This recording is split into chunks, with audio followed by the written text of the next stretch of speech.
गिबियावनो नोंथांमोनखौ आंनि चेनेलाव बयखौबो बरायनानै लानाय जाबाय। नोंथांमोना सानफ्रोमबोनि खौरां मोननो थाखाय आंनि एसबि रादाब इउटिउब चेनेलखौ साबस्क्राइब खालामनानै लादो। लोगोसे खौरांखौ मोजां मोनोब्ला लाइक, कमेन्ट आरो शेयार खालामनानै होदो। आंनि बे खौरांफोरखौ मोजां मोनगोन आरो खौरांफोरखौ जोबजासिम खोनासंलांगोन होननानै आसा खालामनाय थाबाय। दानिया नोंथांमोना खौरांखौ खोनासंलांदो। दिनै फुंबिलिनि गिबि खौराङाव दं। चिराङाव खेबसेयैनो सा-8 दाखाथिफोरखौ हमनो हादों।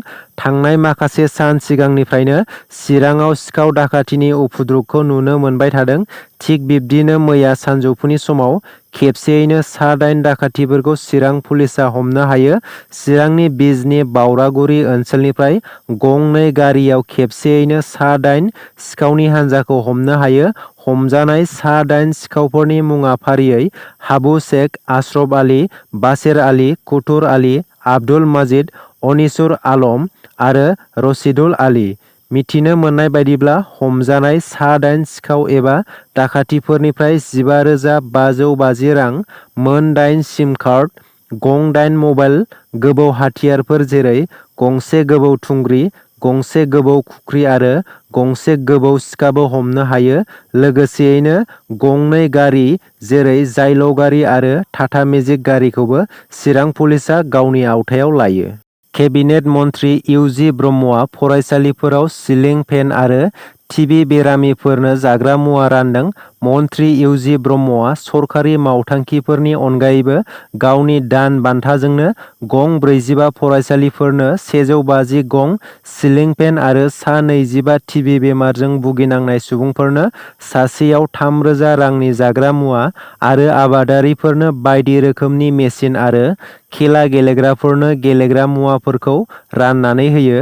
बेनि अनगायैबो सा 25 टिभि बेरामजों भुगिनांनाय सुबुंफोरनो आरोबाव 6 दाननि जाग्रा आदार जगायनानै होनायखौ मन्थ्रि इउ.जि. ब्रह्मआ फोरमायथियो।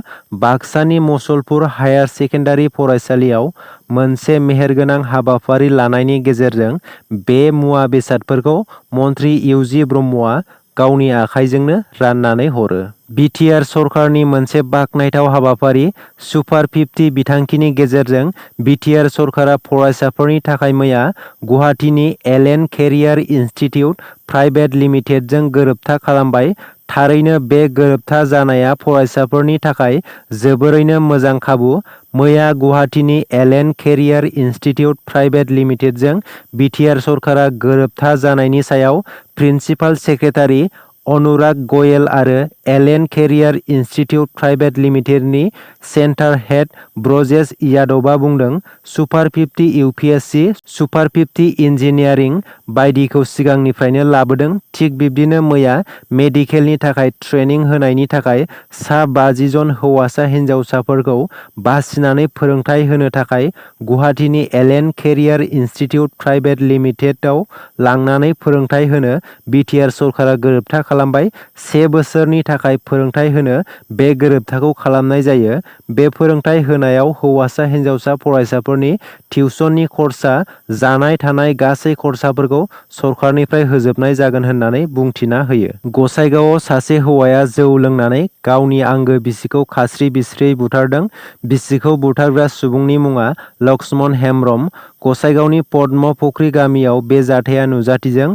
जौ लोंनानै गावनि बिसिखौनो बुथारदों लक्ष्मण हेम्ब्रमआ।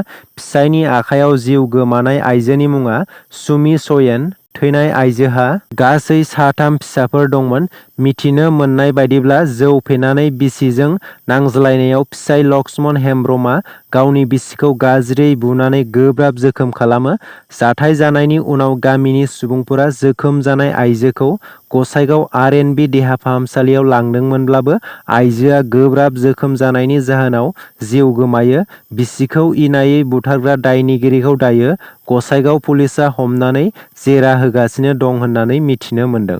चिरां जिल्लानि गुबुन गुबुन ओनसोलफोराव थांनाय साननैसो सिगां गोबां बार, अखा, सारअन्थाइजों गोबां न' बांफोरा सिलिंखार आरो लोगोसे गोबां धोन सम्फथिफोरा खहा जायो।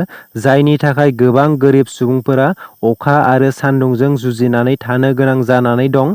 थिग बिब्दिनो गोरिब सुबुंफोरनि दुखुआव गोरिब सुबुंफोरखौ हेफाजाब होबाय थानाय समाज सिबियारि जिसिया समफ्रामहारि बिथाङा हेफाजाब होनायनि बेलायाव फावसायनानै थायाखै। बेबादि बेबादिनो बार अखा सारअन्थाइजों न' बां गब्लंजानाय सालमारि, बान्दुगुरि, दमगाव, सबाइझार, बदियागुरि, सुन्दारि गामिफोराव खमैबो 100निबो बारा नखरफोरनो प्लास्टिक एबा त्रिपाल राननानै होयो बिथां जिसिया समफ्रामारिया। बिथांनि बेबादि दुखुनि समाव हेफाजाब होनायखौ गामिनि रायजो राजाफोरा गोजोननाय फोरमायनायजों लोगोसे बोर सारस्रिदों। नोंथांमोनाबो सालानि ना जायोब्ला सांग्रां जा। बायजोनिफ्राय फैनाय सालानि नाफोराव गिलु बालु फरमेलिन मोननो हादों। सालानि एबा बायजोनि रायजोफोरनिफ्राय फैनाय ना जाग्राफोरनि थाखाय मिथिनो गोनां खौरां। बाहेरानिफ्राय आसाम फारसे लाबोनाय नाफोराव गोबां बिबांनि फरमेलिन मोननाय जादों। गुबुन रायजोनिफ्राय आसाम फारसे लाबोनाय नाफोरखौ टेस्ट खालामनानै 15% बांसिन फरमेलिन मोनदों, जाय सुबुं माहारिनि थाखाय खैफोद गोनां एबा बिस गोनां। नगाव जिल्लानि मोनसे ना फानग्रा हाथायाव बाहेरानिफ्राय लाबोनाय नाफोरखौ टेस्ट खालामनानै 15%निबो बांसिन फरमेलिन मोननो हादों। मिथिनो मोननाय बायदिब्ला गोथै जिबफोरनि देहाखौ थाजायै लाखिनानै दोननो थाखाय फरमेलिनखौ बाहायनाय जायो, नाथाय बांद्राय फरमेलिन बाहायनाया सुबुं माहारिनि थाखाय खहा गोनां। बेखौ लानानै रायजोआव दासान्दि गोबां दुंहाव थासारि सोमजिदों। बेनिखायनो रायजोनि गोबां सुबुंफोरा बायजोनिफ्राय फैनाय नाखौ बन्द' खालामनो गोख्रों दाबि खालामदों। मानोना दायो रायजोआवनो गोबां बिबांनि ना फिसिनाय जायो। बेनिखायनो रायजोनि ना फालांगिरिफोरखौ जौगाहोनो थाखाय बायजोनिफ्राय फैनाय नाखौ बन्द' खालामनो सरखारनिसिम गोख्रों दाबि खालामदों। दिनैनि खौराङा एसेनोसै। आसा खालामो खौरांखौ खोनासंनानै मोजां मोनबाय आरो खौरांखौ मोजां मोनदोंब्ला मोनसे लाइक खालामनानै गालांदो। लोगोसे सानफ्रोमबोनि खौरां मोननो थाखाय एसबि रादाब इउटुब चेनेलखौ साबस्क्राइब खालामनानै लादो। गोजोन्थों।